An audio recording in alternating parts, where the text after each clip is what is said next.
citizens.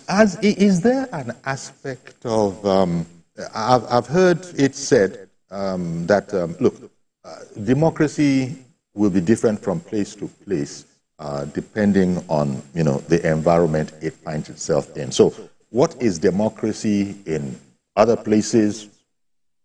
For example, just off the top of my head, Sweden, the UK, the US. You try and bring that same line by line, chapter by chapter thing here, then you will be reminded that, well, you see, our people are not exactly like that. There are aspects. We don't just arrive, for example, just again, still off the top of my head to illustrate my point. You don't just arrive and say, oh, now, hello, gentlemen, now let's get down to business. No. You spend some time. It's an African thing. You have to ask, by the way, how is that sister of yours doing? Your wife, just to exaggerate with ridiculousness, to indicate that it is said, and I don't know what you think about that, that we have a different way. You acknowledge that, yeah, Lee Kuan Yew, democracy, forget it. We have an objective here, and he had the whole country behind him. Take Saudi Arabia, for example. We celebrate their development and that side of the world, but then it's not a democracy in that sense. Arguably, they're doing better than democracies, arguably. So we have all these challenges. When Atiku Abubakar came up with that whole idea, and then even spoke about wanting to enhance the educational qualification, and I suppose, look, let's face it, the world that we're in now, you must be an educated person. Those things are what Atiku Abubakar's ideas were said to want to introduce. I don't know the extent to which you agree with his reasoning. Yeah, I've mentioned it. Single time, we even make you work better. If indeed you want to leave your legacy, because on the golden side of history. That is an agreement that you can't be more than 6 months. I still make reference to Lagos State, and permit me to commend former Governor Raji Fashola. Okay. Particularly concerning Oshodi. Oshodi was a place where everybody thought, except God himself comes down physically, there couldn't be sanity. But Raji Fashola came and sanitized Oshodi. And permit me also to reference Governor Ambode. When I drive around Lagos and see the bus stops and what he did, driving to Ekoro in 4 years, I commend that man. And you can see the leadership vision of Governor Sanwo-Olu. But Ambode ran into political headwinds. You see, I'm coming to your point, sir. That I'm now making reference to the people. The priority of the people may inform the priorities of leadership. You see, when some of us started speaking against palliative, it's because we understood that palliative addresses symptoms and not the fundamental problems that we have. You just spoke about society. Sheikh Zayed, the founding father of the modern UAE, came from that society. The UAE, people talk about Dubai as if Dubai is a nation. Dubai is like a state, a desert. And the man came with a vision that we are taking our people to a higher level. But there was no opposition. Sir, I love opposition. Yes. Even when Jesus Christ came on earth, there were fierce opposition, even from his own people. The Nazarene said, can any good thing come out of this Jesus Christ? So when Nehemiah returned to rebuild the wall of Jerusalem, Sanballat and Tobiah, they were not for it. Or he raised his own army against them. So opposition is what will make you celebrate victory. So in fact, let me point to the opposition that Sheikh Zayed had in the UAE. When he moved to the agro economy, that, hey, we are going to develop the agro sector, the Western world told him it was not going to be possible. And he went to his people that this is our project. This is our land. Let's go ahead and experiment. And they've made a huge success of it. And I was going to New York from Abu Dhabi, and I enjoyed the fantastic documentary on this man when he was to be 100 years, posthumous documentary. He's a man, one of his quotations was that the oil money will not always be there, and that wealth is not money, but developing people. And that is why he focused on developing his people. And how do you develop your people? Provide education, basic amenities. Uncle Yori, Switzerland, as at September 2024, I think the interest rate in Switzerland is 1.25%. And CBN is talking about 27.25 in Nigeria. And businesses are growing. So that's the point I'm making. So let me demarcate the followership and leadership. Okay. Leadership is to show the way and inspire people to move in the direction of where they should be. Lee Kuan Yew did that. And followership, we key into it. When you sell to them the long-term projections and you reflect sincerity in the process of going through that journey. Okay, that's the key word there. You reflect sincerity. Reflect sincerity. You reflect sincerity. Exactly. And here, you know, corruption is going to have to come in, whether we like it or not. In fact, we hate it. But nevertheless, it's a theoretical thing. You can hate it because everybody knows it's a negative and not to be countenanced at all. But that's just the theoretical, because once you get in, it is said, I've never been in those corridors before, it is said that it overwhelms you and that even a good man can be, quote-unquote, corrupted, whatever that means. Yeah, Habakkuk 1:4 says, the righteous is hedged in by the wicked, and they prevent justice from proceeding. But if you want that justice, you can have it. Mm-hmm.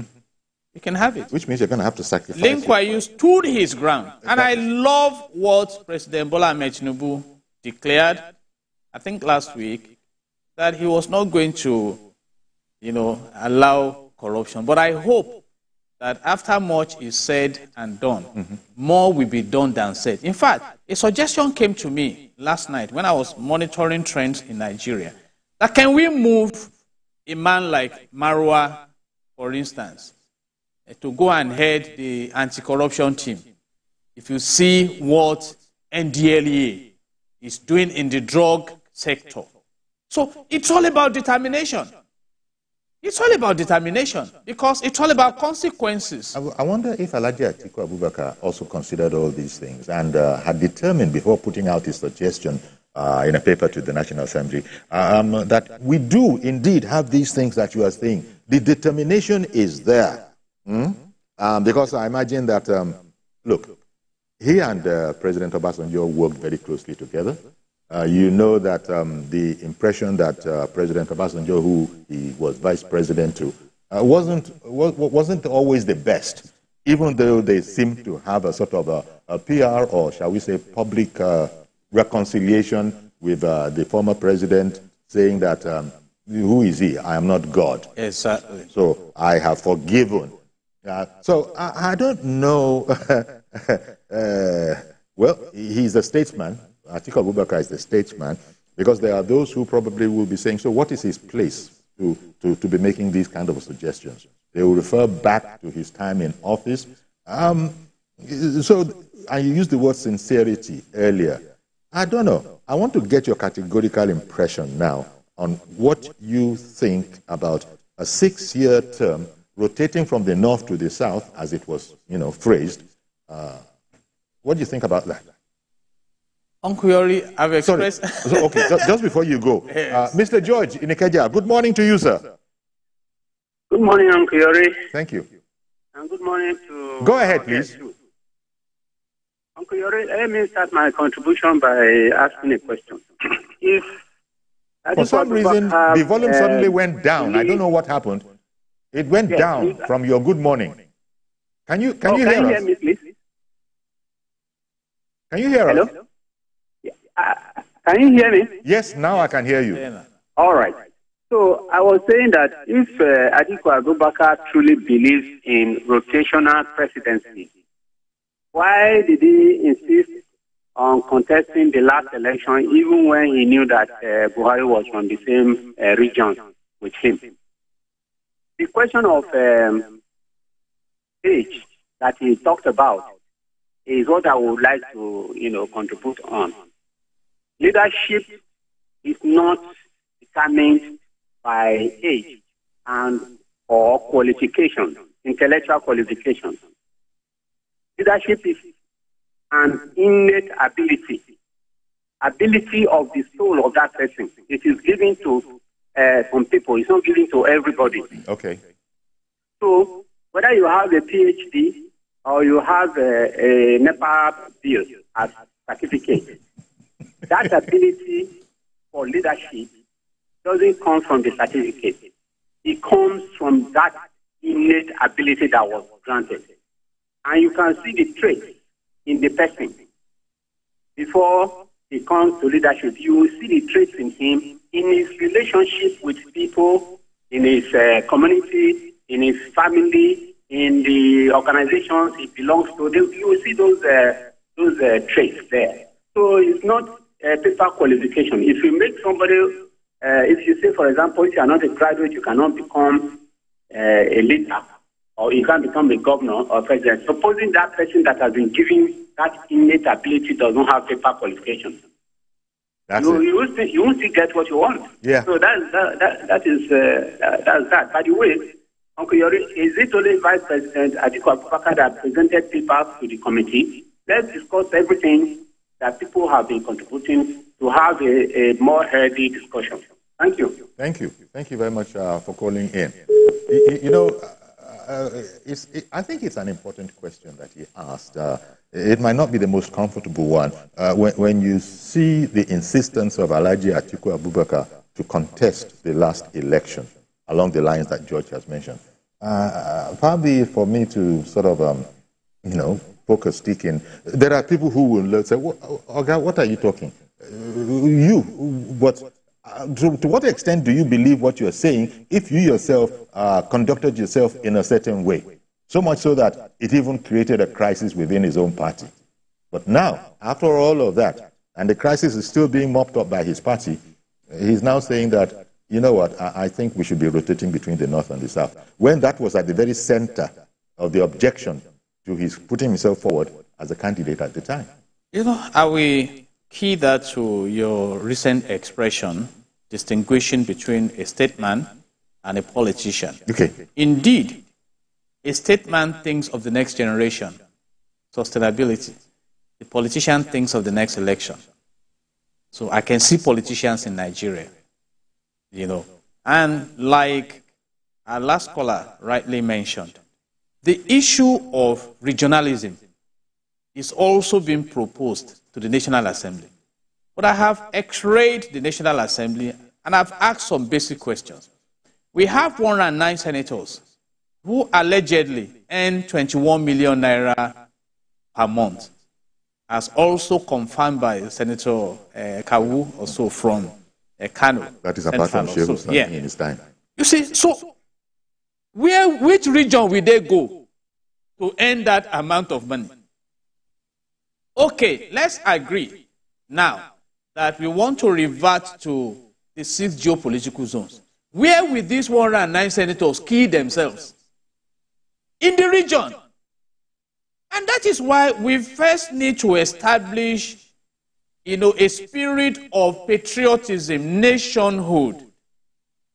I listened to the president, the governor, Fubara, when he was inaugurating the newly elected local government chairman, that it's about service. Yes, by the time we get back to the service lane, then it becomes easy to move forward. But as it is now, I'm just asking you, Uncle Yori, which region? We want to buy SUVs for, we accommodate 109, 6 regions. How will you distribute them? And 360 House of Reps members? Over 40 ministers of state. So right now we are just playing with theories. Our leadership in this country is not focusing on development. And these are my concerns. Focusing more on politics. Politics and personal. You can see what is going on in Rivers State. And some of us spoke ahead of it. In fact, I said in 2019, sir, that a time comes in this country when politicians will not vote in line with party loyalty. And it's already happening. Yeah, that's a very interesting one. Especially as you So you now expect these people to now come together and say, let's have regionalism. If they are interested in power, how do I locate my power in that regionalism? I was a bit taken aback when Governor Fubara, in swearing in the local government chairman, had said that if the truth be told, and here I'm paraphrasing, but the one that I can quote him properly on, in relation to the victory of his the proxy party, say, ordinarily, who give monkey? Remember that particular quote? Who give monkey? And I said, what did he just say? So it goes back to exactly what you're saying. Elder David, good morning to you, sir. Yeah, good morning, sir. Okay, go ahead, please. Okay. Yeah, good morning, sir. Okay, what I was trying to contribute to the meeting is, I say it's about the education. I said the education is very, very important. Because when you go to, when you are a graduate, at the experience of your education, you have so many experience, and with that experience that you have, you can contribute to the country. Yes, we heard you. Please continue. Just go ahead. So due to that, when you don't have enough education, there are many things you'll be lacking. Yes. And a country like Nigeria, we need people that are well educated so that with what they learn and what they have experienced in their life, it makes the country to be better. And when they lead the country, they will find it very easy to lead the country. I hear you.